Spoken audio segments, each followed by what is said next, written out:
Hello, everyone, and welcome to another episode of Second Nature Living with Ecological Grief and Loss. I am so excited to have another wonderful conversation with someone that I really admire and who is doing exceptional work, particularly with children and young people all over the world. So, I am delighted to introduce Caroline Hickman, who is a lecturer at the University of Bath in England and works in social work and climate psychology, and is also a practicing climate aware psychotherapist, which is super important as there's not that many people yet. And Caroline's really breaking ground in this area. And she's also a researcher focused on eco anxiety and distress about the climate and ecological crisis, particularly in children and young people around the world. Since 1983, Caroline's worked as an integrative psychosynthesis psychotherapist with children, couples, and adults for 25 years. She's also a qualified psychotherapist with revision and studied archetypal and cultural psychology for 3 years. In all of her work, she works with individuals and schools and parent group and youth activist groups and offers talks and workshops about the climate and ecological crises and their interactions with mental health. And since 2012, she's been conducting international research on children and young people facing distress in the face of climate and ecological crises, including, which I'm hoping we'll talk about in this show, leading an international survey of climate anxiety with 10,000 youth in 10 countries. And I'm looking forward to talking more about that work and also some of your new work. Caroline also works and speaks extensively, presenting around the world on her important work and bringing awareness to the essential intersection of climate change and mental health, particularly for young people. For me personally, Caroline's work has been super important to how I think about it. As someone who isn't a therapist or doesn't have this training, her work has really helped to frame how I understand the interactions of the pieces that happen with climate and environment and our inner worlds, and really brings important insights about how psychotherapy can help us move forward in this, and what are the places in which we can bring multiple disciplinary understandings together to create healthier individuals, healthier collectives, and therefore a healthier planet. I really admire Caroline's work, particularly the research that's come out on children and young people is really leading the world right now and reminding us how important it is to pay attention to what young people are experiencing and to provide the tools and the resources and the opportunities for them to live a healthy and flourishing life within these global challenges.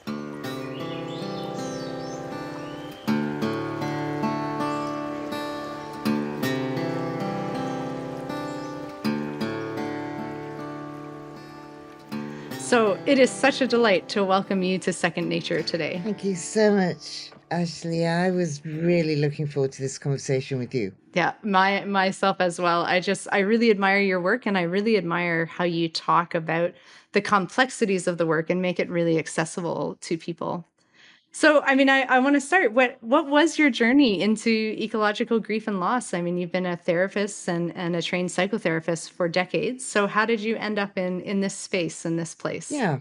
In 2000, so I'd been working as a social worker and then a counsellor in London. And then in the year 2000, I had a fabulous midlife crisis and needed to take a break, do something else. And I had been an environmental activist in one part of my life, member of Greenpeace, Friends of the Earth, that sort of thing, and a psychotherapist in another part of my life. Various things coalesced, came together in my life, and I needed this break. I needed to do something else. And I ran away to Egypt to be a diving instructor and just spend time underwater. I needed to be in a Very completely interesting. different element underwater. Underwater, I was discovering at that time for myself, was the only time that I relaxed.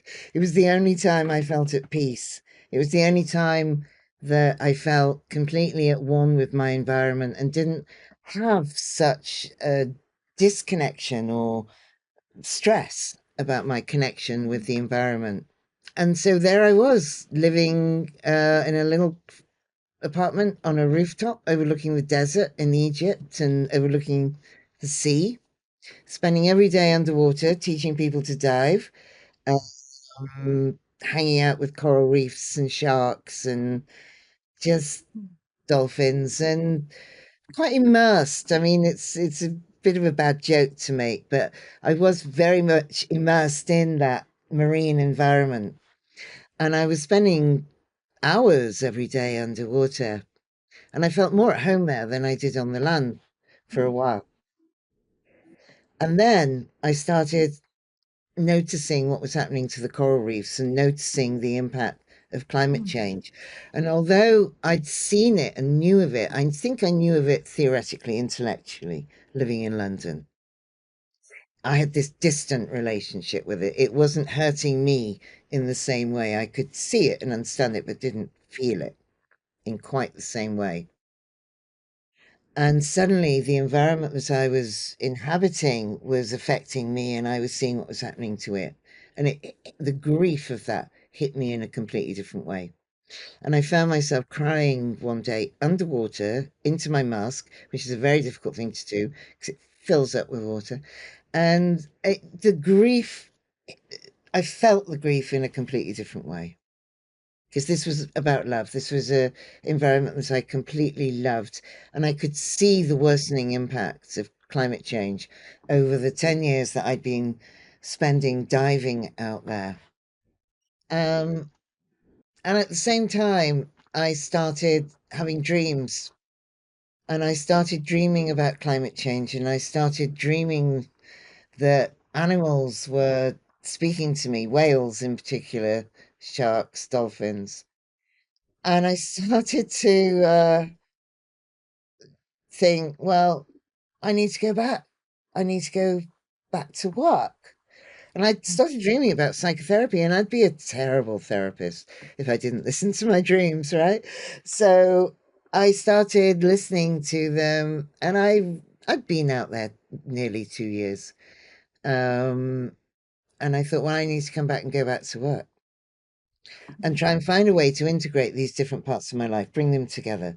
So the psychology is integrated with the climate change, is integrated with the biodiversity loss, is integrated with love of nature, and find a way to try and bring them together. So that's what I did in early 2000, 2002, something like that.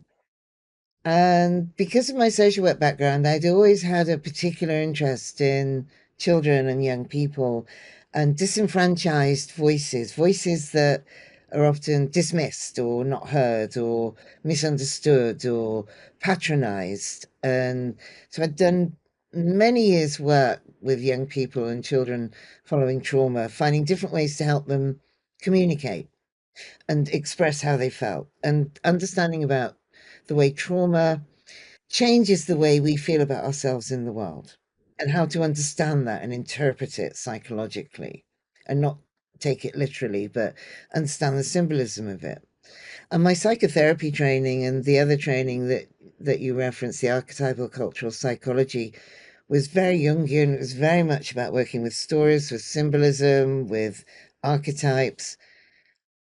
And suddenly they all started to come together, and understanding trauma and attachment with children and the attachment that we have to the natural world. And then my sister said to me one day, she said, "Oh," she said, "you found your life's work." She said, "Oh, all the different bits of your life have come together into one place: love of nature, love of animals, relationship with animals, trauma, social work." So you've got the social justice, the injustice arguments, you've got the climate change, you've got the therapy. It was like there was nothing left out suddenly. Whereas other parts of my work previously, there was always something that I would have to do on the side, or something I would do in the holiday, or suddenly it all came together. And so it was like, well, that's it. Of course, you have to do this now. So that's what I'm doing. Yeah. Sorry, Ashley, I give very long answers. No, it's lovely. I had so many visceral reactions to the ways that that happened and how all of the pieces of your life came through, but and how so much of it happened because of your love for the environment, and also your ability to listen to yourself and the messages that you were receiving, and then be able to do something with it. It's yeah, it's and thank goodness you are, because the your work has always stood out as that. Like it is so complex and brings in so many different fields and disciplines and understandings and approaches, and really expands out how we see this area, and how we can really understand all the facets of not only being human in the world, but being human in relationship with Mm. other humans and the more than human. And that is such an important gift that you have offered for so many years through the work that you do, and the ways in which you approach the work that you do. Thank you. There are particular people who've strongly influenced that. And there's one researcher called Roberto Romanishin. I don't know if you've come across him. Um, he's got a very different approach to research and academia. He's worth having a look at. And he said that researchers should do the research that wants to be done. Hmm. We should ask the research. We should get our egos out of the way and listen to what research says it needs from us. We should be in service to it.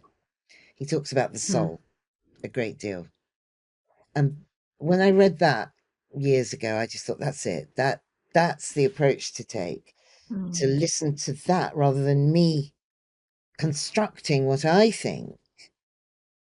I should listen because the signs are there and it's obvious if we just learn to listen to it. Yeah, that's really beautiful. I really, that really resonates, I think, with a lot of the work that I've had the privilege to do up north, is people really coming at things from a very different worldview, and very much that, like, we have to listen to the land and the stories and the water and the animals, and that's where we will get the true research, the true science, the true understanding of what it actually means to be human. Um, yeah, I really like that research that wants to be done and that's calling to be done. How beautiful. You Absolutely. have this, And I know that's research that you've also done. So, you know, mm, there are big differences between, different groups of people living around the world. Of course there are. There are big differences. But I think those are things that connect us, that we're mm. more alike there than different. That's one of the things that I find so powerful about looking at grief and that environmental grief, is how it can cross so many boundaries, and grief as a meeting place, and as sort of this very painful but very vulnerable, very visceral, very true spot, that if you can tap into and other people can connect, it brings you into a different place, and it can have that cross species boundary, that cross cultural boundary, sort of starts to dissipate when we can kind of really enter into the rawness of the grief and the vulnerability that's there. But certainly your work also helps us know how to metabolize and move through, and kind of not get stuck in the grief. And you have this really amazing quote that's on your website, and we will be sharing that with all the listeners. And you say, if we are going to find sustainable solutions, then we have to find a way to grasp the paradox that it is only through facing our vulnerability, painful truths, collective denial, grief, and loss that we will be able to develop the emotionally informed and sustainable action that we need to take to save ourselves as well as the planet. And then you write, these inner untrodden paths through our defenses and complex feelings about our ecological predicament might just hold some of the answers we need, and counterintuitively show us the way. We need inner as well as outer activism. And I just love that. It resonates so deeply with me about that one of the biggest contributions that we might need to make is that inner journey, to do the inner work, to face those complex fears, to face Mm, the vulnerabilities, um, in order to then be in service of the planet and of all of those beings that we share the world with. absolutely. One of the things I've started saying is climate distress, climate anxiety is new. It's completely new. It's never really been experienced by humanity before. Okay, we have faced other global threats and other distressing events, but not climate and ecological crises. So we don't have the understanding, we don't have the blueprint in our brains, we don't know how to navigate this. We truly don't. And any time that we think we do, I think we're in deep trouble, because all we will be doing is using old blueprints, old maps of, and applying it to the climate ecological crises, and they will fall short. They won't work, and we'll be trying to force it. So one of the things I've started saying often at the start of talks when people have invited me as an expert, so I apologize, is I've said, if anybody presents themselves as an expert in climate anxiety, don't listen to them, because they do not know what they're talking about. So sorry, Ashlee, but I think it's really important that we do not take that expert position and Yeah. say, I don't know, we don't know, and we need to find out. And I mean, I've been immersed in this for 12, 14 years, and I am still finding out, and I am astonished every week or so when I talk to someone about how they feel about it, or I read something about it, and I learn something new. And I'm constantly learning, you know, and I just think if anybody says, okay, we've got this, this is what we need to do, here's the plan, this is how we fix it, this is how we treat it, this is how we deal with it, this is how we get rid of it. Oh, it makes me want to chew furniture, and it scares me because it's so arrogant and scary, because we do not know. But Mhm. if we had the humility and the creativity and the imagination and the imaginal, and we could find out, we might navigate a way through this. But we have to come at it from that perspective. Mm. So I feel so strongly about that, you know, and every time I think I've got something clear in my mind, somebody I'm talking to, a young person somewhere in the world, tells me something, I think, no, I haven't got it at all. I absolutely don't know what I'm talking about, because they have a clarity and a different understanding. And every single time, you know, some of the key moments was when a 10-year-old said, no, you don't get it, Caroline, you know, and I quote him frequently. He said, you grew up thinking polar bears would be there forever. He said, I'm growing up knowing they will go extinct.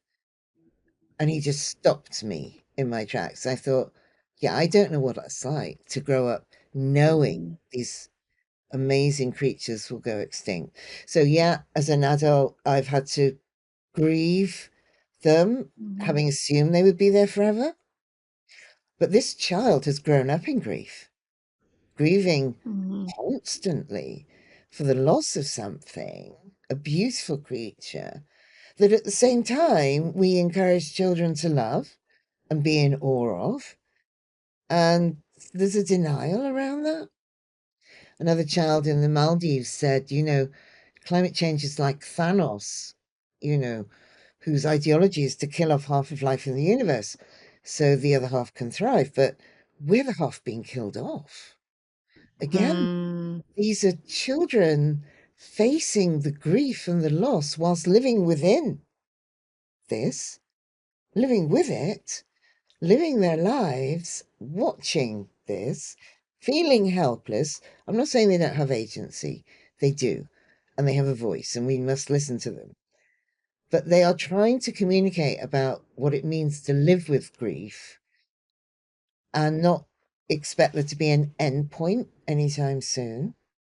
The only experience I've got, which I could relate to around this, was with my last dog, Murphy, who, gorgeous, big, sweet, adorable Labradoodle, lived with me 14 years, made it through most of COVID and lockdown, and clearly was on, you know, he was facing the end. And I lived with the best part of 6 months to a year of anticipating his death. And I Mhm. grieved day in, day out at the loss of him for a year before I lost him. And it was the most painful thing I've ever had to do.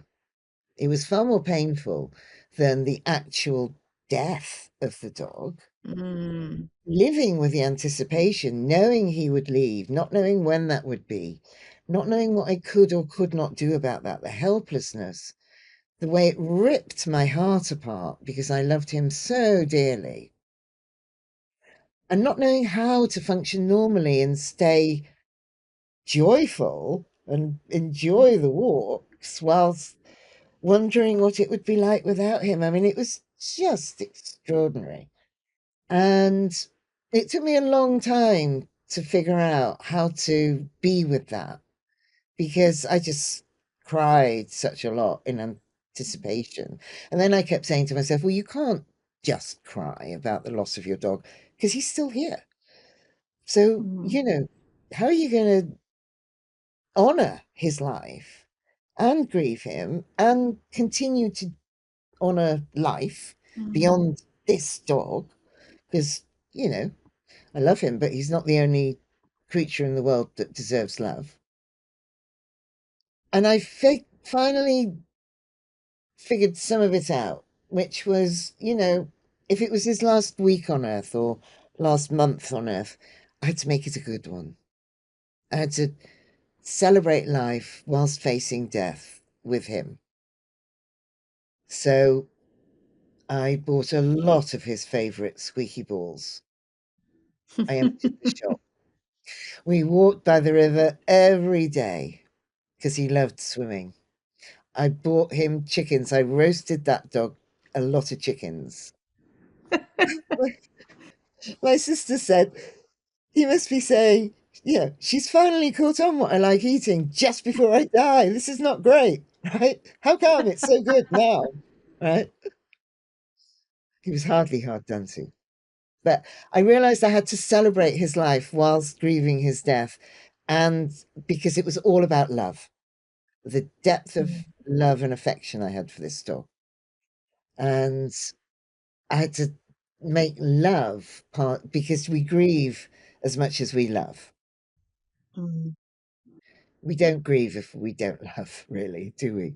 Mm. And so it was this dog had seen me through a fairly rocky few years in my life, and he was my companion through it. And I needed to respect that and honor that. And he taught me going through that end of life stage with him, taught me how to do this.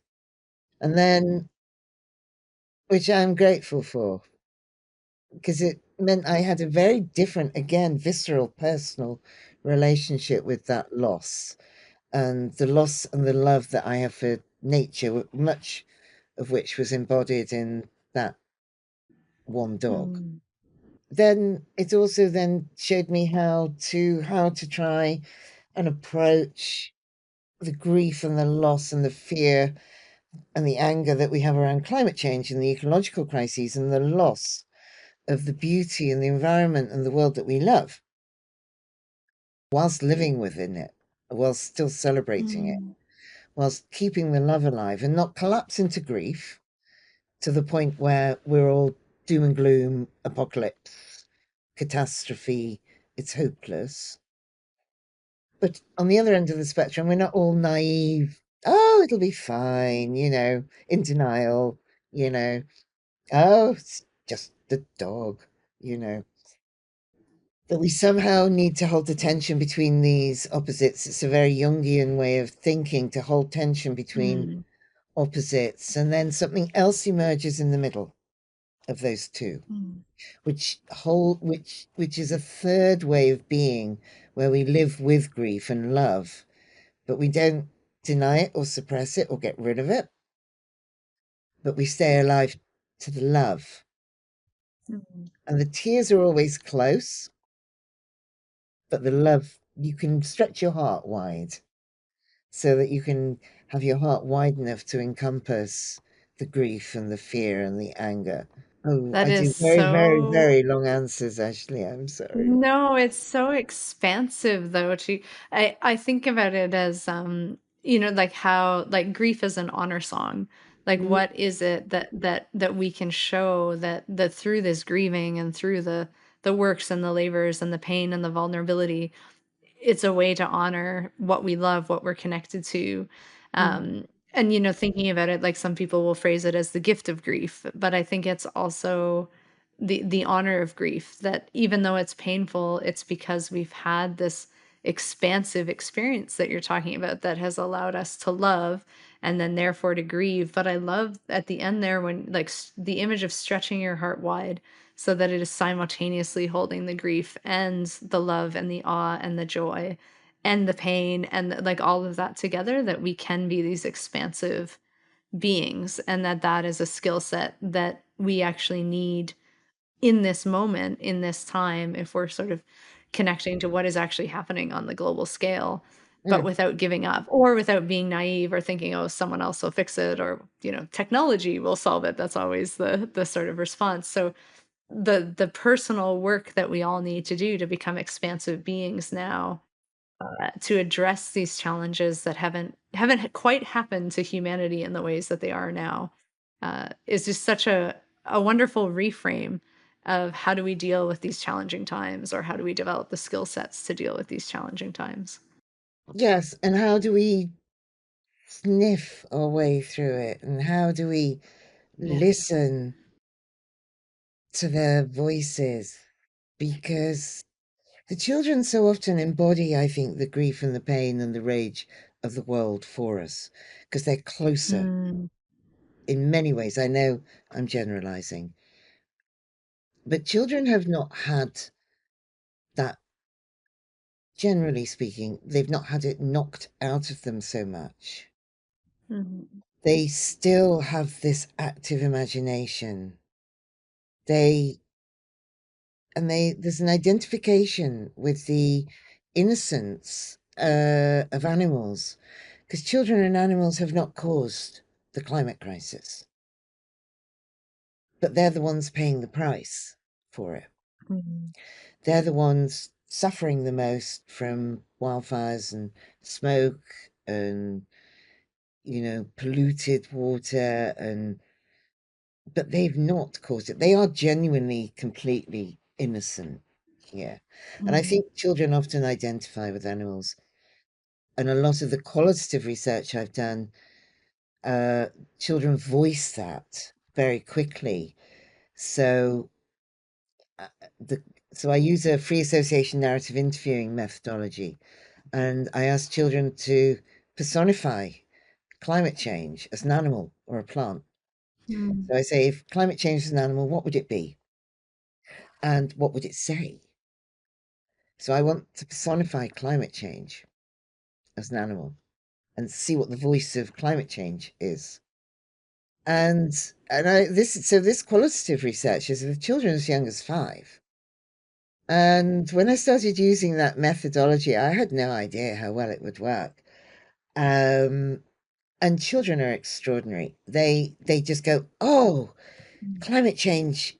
The first one I did, climate change is a bug. I was very surprised. I was expecting polar bears, right? Or something like that. She said, oh, why did I say that? She said, because bugs are everywhere and people hate them, and that's like climate change. Very wise. And I'm sat there thinking, it's gonna work. Oh my God. And then they say things to me, other children say things like, oh, climate change is like a lion, but it's an old lion and it's angry. And what's it saying? Oh, I'm coming to get you. There's nothing else left to eat. I'm happening to you as revenge. Revenge on people. You know, I've got 6-year olds, 7-year olds talking about revenge, talking about destruction of the environment, verbalizing it, personifying it through animals, verbalizing climate change. The joy of this method is they come out of it having had a great time because they're telling me stories, Mm. and they're not traumatized, they're not scared, they're not upset, and they love to tell stories about things. but they're also unconsciously managing to say something about what's going on under the surface for them about climate change and the legacy that those generations are collecting from us, and that they are powerless to do anything about. And they may on the surface be saying, yeah, I'm okay. But actually, under the surface, they're absolutely not okay. And because they're living with this, they're growing up with this knowledge of this pressure and this threat to the planet. There's a YouGov poll, so this is research that's not yet published, but it will be. And so, working with Greenpeace, they did a YouGov poll for me for Greenpeace last year. And we asked 6 to 12-year-olds how they felt, because a lot of the research, and we can talk about the quant research in a minute, but a lot of the research is with older children. It's with 12 to 18-year-olds, teenagers. And we don't have enough yet from much younger children. So I've got 100 qualitative research interviews with young children, but I wanted some numbers for young children. And this was a YouGov poll. I think it was about 700 6 to 12-year-olds, which is a decent number.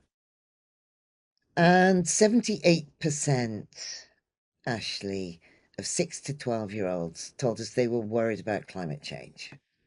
Wow. 78%, right? Wow. That's such a high number, Yeah. right? They were asked about other things they were worried about. We asked them about the war in Ukraine. We asked them about poverty and the cost of living crisis. And we asked about climate change. So we weren't just asking about one thing. Yeah. And 78% told us they were worried about climate change. So when Wow. people think 6-year-olds, 7-year-olds aren't worried about it, they are worried about it. Just because they're not talking about it all the time, it doesn't mean they're not worried about it. And the reassuring statistic to go with that was 76% wanted to talk about it and Wow. get comforted from talking about it. So I thought those two statistics were really powerful put together. You've got a high percentage of children worried, but we've also got a high percentage of children want to talk about Mm. it. That brings it back to this kind of argument about it's a relational thing that we need to be talking with children about it. And that doesn't frighten them. It doesn't make it worse for them. They feel reassured having the Mm. opportunity to talk about how they feel about it. And yeah, okay, we're not always talking about nice things, but not talking about it just pushes it under the surface, doesn't make their fears go away. And they still know it exists. And they still know it exists. When my youngest was about 6 or 7, we were talking about climate change because, obviously with the work that I do, it was always topic and I was thinking about it. And one day he said to me, just because I have a little body doesn't mean I don't have big worries. And I've never forgotten that because it was such a reminder to me that he was carrying so much in this little body, but that we sort of forget sometimes that they don't know, they don't hear, and he knew so much and he felt so much. And so I always keep that in mind that little bodies can have big, big worries and big knowledge about what is happening out there. And the work that well, this sounds like it's going to be amazing research and shocking numbers and heartbreaking numbers to get out there. And then when you publish the results from the international survey you did with the 10,000 youth, those numbers were shocking and heartbreaking too. And I'm wondering if we can talk about what you learned from that, because that Yeah, made quite an international splash academically and media wise and health wise. it did, and there's more to come. We haven't stopped, so there's going to be a lot more to come. This research was the 10 countries, 10,000 children, was to a large extent based on some of the findings that I'd been getting from my qualitative research for many years. So we knew to ask about the impact on daily living. How does climate change impact on going to school, eating, sleeping? These are all the well-being measures that we use for children's mental health. Spending time in nature, spending time with your family, eating, sleeping, going to school. So we need to ask about that. We also need to ask about how it felt emotionally, and that is where the focus of attention often is. How do you feel? Climate anxiety, distress, grief. But for me, some of the most significant data is in the cognitive impact, the way young people think because of it. And then we also knew to ask about relationship. And we could only pick one group to ask about. So we asked about governments, how they felt about government action on climate change. But it was a bit of a bum fight because we also wanted to ask about oil companies, and we also wanted to ask about parents and environmentalists and other powerful groups in the world, oil companies in particular. But we couldn't. We could only focus on one for now. There is more on its way because children need their voices heard around these things, and they can't vote, and they haven't got economic power. So this is one of the only ways to get their voices heard. I love what you said about your child, because so often either we dismiss or patronize or pathologize or criminalize children's voices, or we see them as little adults, and they're not. They're completely unique in the way they see the world. And they haven't learned to be often too suppressed or careful, so they can speak beautifully clearly about these things. So, yes, 10 countries, again, another bun fight. Which countries are we going to choose? But, there was a very specific purpose behind this research, was to elevate children's voices before COP in Glasgow. So, to some extent, we had to do this very fast. I think we started this work in April and we had to get it published by September. So it had to be done very, very fast. Wow. That's Yeah. that's extremely Yeah. fast. Oh yeah, yeah, crazy. And when you get the support of a group like of ours who paid for the poll, then you do it like that, basically. You have to. It's important. And also to try and get the figures out by COP, because, these things just sometimes don't get heard.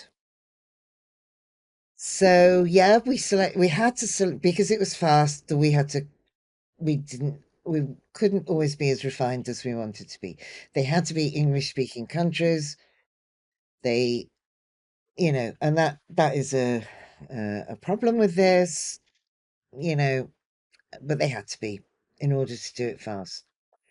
But we wanted a range of countries, some in its clumsy language, some in the global north, some in the global south, some on the front line of climate change, like the Philippines and India, Nigeria, Brazil, and some where there's less direct impact, the UK, the US, to to look at similarities and differences.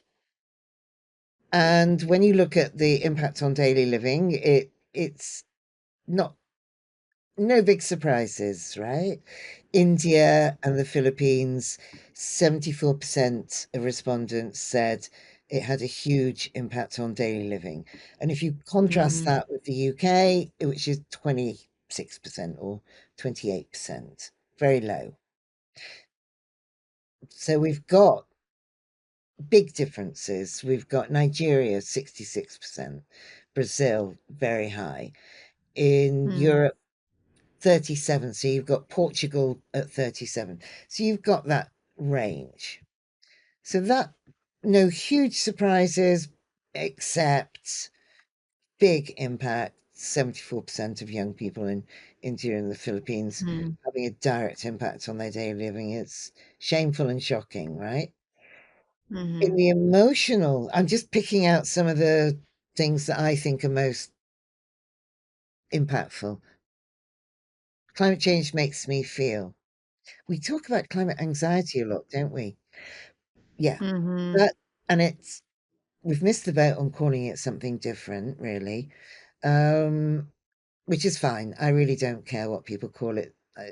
Anything that gets people talking about emotion in relation to climate change is fine with me. People argue about whether it should be climate distress or grief, or I don't care, actually, what people call it. They can call it climate flamingo for all I care. What we're talking about is how people feel, right? Interestingly, anxiety was not the top figure. Sadness was. Mm. Yep. And it's just not going to sell newspapers to talk about climate sadness, right? It's not as catchy, is it? It's not as sexy. Climate anxiety's got a ring to it. Yep. Sadness was number one, 67%, Mm. alongside fear, afraid, 67%. Anxiety's not far Wow. behind, 62%. And then comes angry, powerless, helpless, right? Mm. Now, for me, grief is lower down, but for me, the sadness is about grief anyway. Yeah. And I'm not sure Yeah. that the And loss all of of those children would. pieces are Sorry? encompassed. Yeah. They're Yeah, all encompassed in grief. yeah, Yeah. I agree. So, sadness, that's how children Wow. were telling us they felt. Again, important. But where I think the research, there's two more aspects of the research that I thought were phenomenally important. And one was the cognitive impact, the way it Mm. makes young people think. And 3/4 or more think the future is frightening, Mm. 75% worldwide. So then this makes you stop and think, what are we doing to our children that they're growing up thinking that the future is frightening? What impact does that then have on how you function and how you navigate the world if you think the world is frightening? The 75% was the worldwide figure. In the Philippines, where you've got the combination of direct impact of climate change, it's 92%. Wow. 92%. Yeah. 86% Brazil, 81% Portugal. However, there's something else to say about this. So, if we take the UK, which has got a very low direct impact of climate change compared to the Philippines, Brazil, Portugal. So, impact on daily living was very low, 26%, something like that. But 73% of the young people in the UK think the future is frightening. So, here, the young people in the UK catch up with the global average.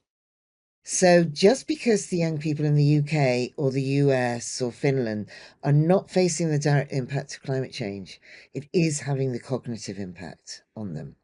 Mm. And this shows us the mental health impact of climate change that is felt at a distance. You don't have to be facing the immediate physical impact of it. It you have a secondary traumatic response by knowing it's going on out there in the world. You don't have to suffer from it directly. Mm. Then, if we ask, humanity is doomed, 56% worldwide, global average, told us they thought humanity was doomed. 74% India, 73% Philippines. But look, 51% UK. So again, Wow. so my message to people in the United States or the United Kingdom is we are not protecting our children from thinking these things. The United States, there was 46%, nearly half of the young people in the US thought humanity was doomed. So when we talk about mental health impact, it's not immediate direct running from wildfires or watching your ice melting. Yes, that's traumatizing, but actually living with climate change happening in the world is traumatizing, even if Hmm. you are not directly impacted. And then we've got the relational aspect. Children and young people reported they were dismissed or ignored by other people when they tried to talk about climate change. 48% was the global Wow. figure, right? There's nothing else on this planet, Ashlee, is there? If our children try to talk to us about a worry, like they're worried about parents getting divorced or grandparents dying or the loss of their pet, we would talk to them about it. 48% are dismissed or ignored. So Wow. for me, yes, we need action on climate change, but we also need action on adults' capacity to understand children around climate change. And then you've got the betrayal, which links to the moral injury, which links to the hurt. Because the one thing I'm really keen that we do not do is directly treat climate anxiety in children and young people. Of course, we need to support them in navigating it. But really, the way to deal with climate anxiety is to reduce climate change, not treat the young people. We need to Yeah. take action in the world, right? And that's where we linked it to government inaction. And this was, given that this was in 2021, I think it's going to be a lot worse right now, particularly in the UK. 28% thought government could be trusted, right? 65% thought government was failing young people. So this Mm. is young people feeling alienated from, and whatever your politics, we elect governments and expect them to take care of us, whatever your politics. We expect them to have this capacity to care. So this is where we've got this culture of uncare and the moral injury. The very people that we expect to take care of us are actually the ones hurting us and failing us, and at the same time telling us that they're doing their best and that we should Mm. trust them and go back to school or believe in them or technology will save us. So there's a massive, I call it pretzeling of your brain. There's a massive twist and distortion. The people hurting you are the people failing you and then telling you Mm. not to worry and telling you it doesn't really hurt. That's inhuman. That's abusive. That's Mm. torture. That's an absolute failure of human rights. Your work is so powerful. The numbers are so powerful, but also the way in which you and your team have communicated it, both in the peer reviewed articles, in the public talks, in the media, in the reports, in the like advocacy work that you do, and taking those numbers and explaining what they mean. And to know that there's thousands and thousands and thousands of youth that were behind this survey, and then also all the millions and millions of youth around the world who are experiencing these same things.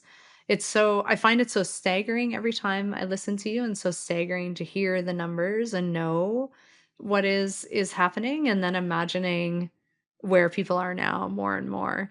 And I Mm. think it ties back into so much of the work that you're also doing around how do we then support people in moving through this and support children and young people, but also support the adults in their life to not dismiss children or not ignore them, but to talk to them. And how do we have those relationships of acknowledgement that this is happening, and kind of keeping children and young people engaged, and connected. It's everything that you do is so timely and so powerful, and I really appreciate you taking the time today to share this work and to share your thoughts and how you articulate this incredibly important work at this time. Thank you, Ashley. I want to quote another child at the end. Children really need us to be able to understand that complexity that you've just identified there. And this 14-year-old puts it amazingly. So when we published that research in 2021, and I've presented it quite often to sometimes to mixed audiences, adults and young people. And I often see the adults' eyes as I'm presenting the figures, and they look at me in horror. And I think, oh, they're not going to ask me back. I mean, it's no fun hearing 75%, think humanity is doomed, right? And it's easier for people to think shut me up and disregard me rather than tolerate what I'm saying and to defend around it. And I get it, because I wish this wasn't happening as well. But those defenses that say, oh, we mustn't frighten the children, or, oh, children are not that word, or that's what hurts the children more than anything. And then when we ask the children at the end of the presentation, what do you think? Again and again and again, I get responses saying, that's how I feel. This makes me feel better. So I'm just going to read an email that I got when this was published. I'm only a single private person studying in Germany, but I feel the urge to thank you and your colleagues for this research. What the study reveals makes me, for the first time ever, feel I'm not alone with the future and the climate anxiety I experience every day. I still don't know where to go to learn better how to cope with this, but I consider this recent study as an incredibly important step for us young people to emotionally connect and visually realize that no one of us is alone with this huge issue.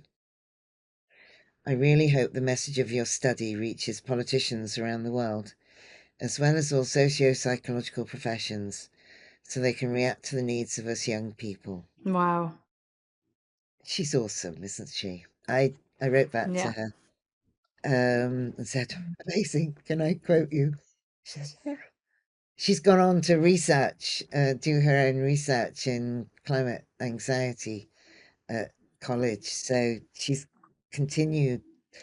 And the fact that she's really, really clear, okay, it's scary, okay, it's painful, but talking about it makes us feel less alone. And that we can all do. Well, thank you so much, Caroline, for being here today and for sharing this incredible research, for the work that you do, for the gifts that you give the world. And I always love ending all of the episodes with a quote from Francis Weller, and I think it really fits with this conversation, that it takes outrageous courage to face outrageous loss. So courage, my friends, and until next time, take good care. This was Second Nature, Living with Ecological Grief. Thank you for joining us today for another powerful conversation about environmental love and loss. And of course, the conversation continues. So please make sure to like, share, and subscribe, and visit ashleeconsolo.ca for more information. Until next time, thanks for tuning in and take good care.